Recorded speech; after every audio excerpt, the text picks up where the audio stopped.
ನಮಸ್ಕಾರ, ನಾನು ನಿಮ್ಮ ಮಿಸ್ಟರ್ ಪ್ರಾಫಿಟ್. ನಿನ್ನೆ ಅಮೆರಿಕದಲ್ಲಿ ಹಾಲಿಡೇ ಇತ್ತು, ಥ್ಯಾಂಕ್ಸ್ ಗಿವಿಂಗ್ ಡೇ ಸಲುವಾಗಿ. ಇವತ್ತು ಬೆಳಿಗ್ಗೆ ಏಷ್ಯನ್ ಮಾರ್ಕೆಟ್ ಫ್ಲಾಟ್ ಆಗಿ ಟ್ರೇಡ್ ಆಗ್ತಾ ಇದಾವೆ, ಮಿಕ್ಸ್ಡ್ ಆಗಿ ಟ್ರೇಡ್ ಆಗ್ತಾ ಇದಾವೆ. ಜಪಾನ್ ಮಾರ್ಕೆಟ್ ಫ್ಲಾಟ್ ಆಗಿ ಟ್ರೇಡ್ ಆಗ್ತಾ ಇದೆ. ಇನ್ನು ನಿನ್ನೆ ಫಾರಿನ್ ಇನ್ಸ್ಟಿಟ್ಯೂಷನ್ ಅವರು 1255 ಕ್ರೋರ್ಸ್ ನ ಸೆಲ್ ಮಾಡಿದ್ರೆ, ಡೊಮೆಸ್ಟಿಕ್ ಇನ್ಸ್ಟಿಟ್ಯೂಷನ್ ಅವರು 3940 ಕ್ರೋರ್ಸ್ ನ ಬೈ ಮಾಡಿದ್ದಾರೆ. ಗಿಫ್ಟ್ ನಿಫ್ಟಿ ನೋಡೋದಾದ್ರೆ 26,450 ನಲ್ಲಿ ಟ್ರೇಡ್ ಆಗ್ತಾ ಇದೆ. ಇನ್ನು ನಿಫ್ಟಿ ನಿನ್ನೆ over all time I touch ಆಗ್ಬಿಟ್ಟು ಓವರ್ ಫ್ಲಾಟ್ ಆಗಿ ಕ್ಲೋಸ್ ಆಗಿದೆ 26,250 ನಲ್ಲಿ. ನಿನ್ನೆ ಸ್ಟ್ರಾಂಗ್ ಆಗಿ ಮೂವ್ ಆಗಿರೋದಂದ್ರೆ ಬ್ಯಾಂಕಿಂಗ್ ಮತ್ತು IT ಸೆಕ್ಟರ್ ಅಂತ ಹೇಳ್ಬೋದು. ವೀಕ್ ಆಗಿದ್ದಂದ್ರೆ ರಿಯಾಲಿಟಿ ಮತ್ತು ಎನರ್ಜಿ ಸೆಕ್ಟರ್ ಆಗಿತ್ತು.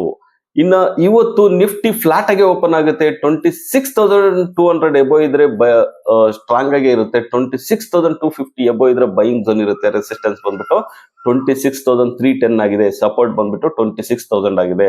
ಇನ್ನ ಬ್ಯಾಂಕ್ ನಿಫ್ಟಿ ನಿನ್ನೆ 209 ಪಾಯಿಂಟ್ಸ್ ಗೇನ್ ಆಗ್ಬಿಟ್ಟು 59,737 ಅಲ್ಲಿ ಕ್ಲೋಸ್ ಆಗಿದೆ. ರೆಸಿಸ್ಟೆನ್ಸ್ ಬಂದ್ಬಿಟ್ಟು 60,000 ಆಗಿದೆ. ಸಪೋರ್ಟ್ ಬಂದ್ಬಿಟ್ಟು 59,150 ಆಗಿದೆ. ಇನ್ನ ಸೆನ್ಸೆಕ್ಸ್ 110 ಪಾಯಿಂಟ್ಸ್ ಗೇನ್ ಆಗ್ಬಿಟ್ಟು 85,720 ಅಲ್ಲಿ ಕ್ಲೋಸ್ ಆಗಿದೆ. ರೆಸಿಸ್ಟೆನ್ಸ್ ಬಂದ್ಬಿಟ್ಟು 86,000 ಆಗಿದೆ. ಸಪೋರ್ಟ್ ಬಂದ್ಬಿಟ್ಟು 85,000 ಆಗಿದೆ. ನಿನ್ನೆ ನಿಫ್ಟಿ, ಬ್ಯಾಂಕ್ ನಿಫ್ಟಿ, ಸೆನ್ಸೆಕ್ಸ್ ಮೂರ್ ಇಂಡೆಕ್ಸ್ ಗಳನ್ನು ಹಾಲ್ ಟೈಮ್ ಆಗಿ ಹೊಡೆದಿದೆ. 14 ಮಂತ್ಸ್ ಆದ್ಮೇಲೆ ಹಾಲ್ ಟೈಮ್ ಆಗಿ ಹೊಡಿತಾ ಇರೋದು. ಸೊ ಇನ್ನು small cap and mid cap ಬಗ್ಗೆ ಹೇಳೋದಾದ್ರೆ ಅಂಡರ್ ಪರ್ಫಾರ್ಮೆನ್ಸ್ ತೋರಿಸ್ತಾ ಇದೆ. ಮೇ ಬಿ ನೆಕ್ಸ್ಟ್ ಇಯರ್ ಇದು 2026 ಅಲ್ಲಿ ಸ್ಟ್ರಾಂಗ್ ಆಗಿ ಮೂವ್ ಆಗೋ ಸಾಧ್ಯತೆ ಇದೆ ಅಂತ ಹೇಳ್ತಾ ಇದ್ದಾರೆ.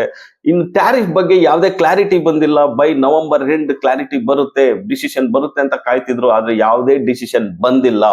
ಸೊ ನೀವು ಇದ್ರ ಬಗ್ಗೆ ಕಮೆಂಟ್ ಮಾಡಿ, ಇನ್ನು ನಮ್ಮ ಚಾನಲ್ ನ ಲೈಕ್ ಮಾಡಿ, ಸಬ್ಸ್ಕ್ರೈಬ್ ಮಾಡಿ, ಶೇರ್ ಮಾಡಿ.